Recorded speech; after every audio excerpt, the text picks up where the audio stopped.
هره ګړۍ د افغانستان له ګوټ ګوټ څخه تازه او کره خبرونه وڅارئ. له امنیتي او سیاسي بدلون نیولې تر ټولنیزو، کلتوري او اقتصادي مسایلو پورې موږ یې بې پرې او متوازن تر تاسو رسوو. هره ګړۍ له کندوز رادیو څخه.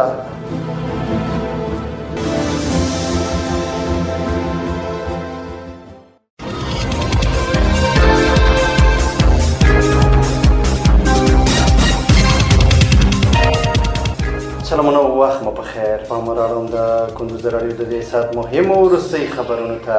نن پنجشنبه د زمري 23مه نیټه ده چې د 2025 کال د اګست له 14مې نیټې سره سمون لري.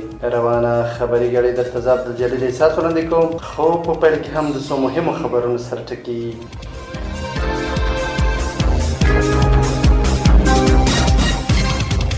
افغانستان او قرغیزستان د اقتصادي او سوداګریزو همکاریو هوکړه لیک لاسلیک کړ.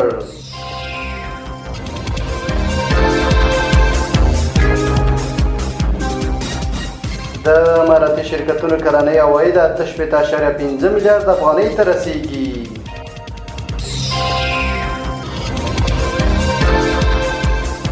بلخ کې د دسنوکر 5 ورځنۍ سیالئ پیل شوې.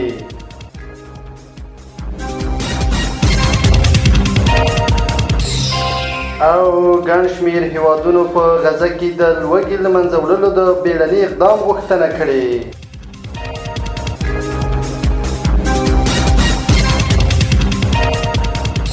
اوس هم بشپړ خبرونه. افغانستان او قرغیزستان د اقتصادي او سوداګریزو همکاریو هوکړه لیک لاسلیک کړ. د اسلامي امارت د صنایع او سوداګرو وزارت چارسمبال نورالدین عزیزي په مشرۍ پلاوي د قرغیزستان هیواد ته سفر وکړ او د دې هیواد د اقتصادي او سوداګرۍ له وزیر سره د دوه اړخیزو همکاریو هوکړه لیک لاسلیک کړ. د دواړو لورو د ګډې سوداګریزو شورا د جوړولو په حضوري او آنلاین غونډه کې د ګډون د ګډ کاري ګروپ د جوړولو، د سوداګریز کورونو مرکزونو د پرانیستلو، اقتصادي غونډو نندارتونو د جوړولو، په افغانستان کې د ګډو پانګونو د ترانزیت دهلیزونو پراختیا او د درې اړخیز تړونونو په پلي کولو خبرې وکړې.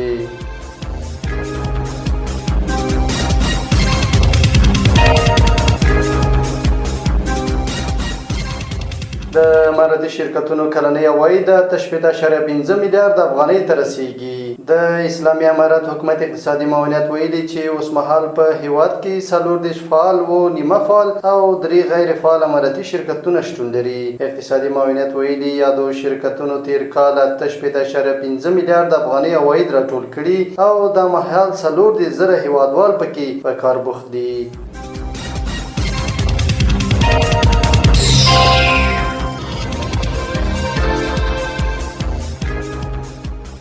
په بلخ کې د دسنوکر 5 ورځنۍ سیالۍ پیل شوې. بلخ ولایت کې د دسنوکر ملي فدراسیون له لوري د 14 ورزشکارانو ترمنځ د دسنوکر سیالۍ پیل شوې. د یاد ولایت د دسنوکر ملي فدراسیون مسؤلین ویلي چې دغه سیالیو په لومړۍ لوبه کې فردین ستار خپل سیال محمد بشیر قادري ته د 4-0 امتیازونو په توپیر ماته ورکړه او لومړۍ بریا یې خپله کړه. د یادو سیالیو موخه د غوره استعدادونو موندل ښودل شوي چې 5 ورځې به دوام وکړي.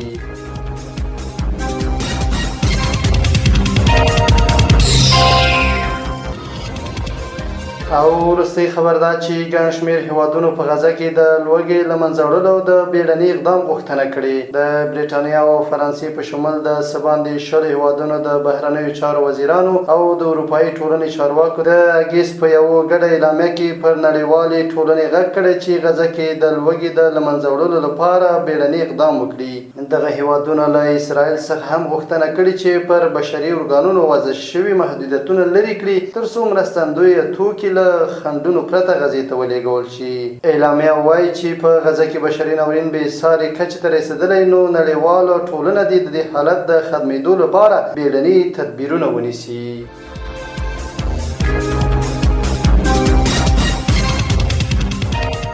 دا د دې مهال مهمه وروستي خبرونه. تر بیا ښه وختونه. لوی الله مل شه.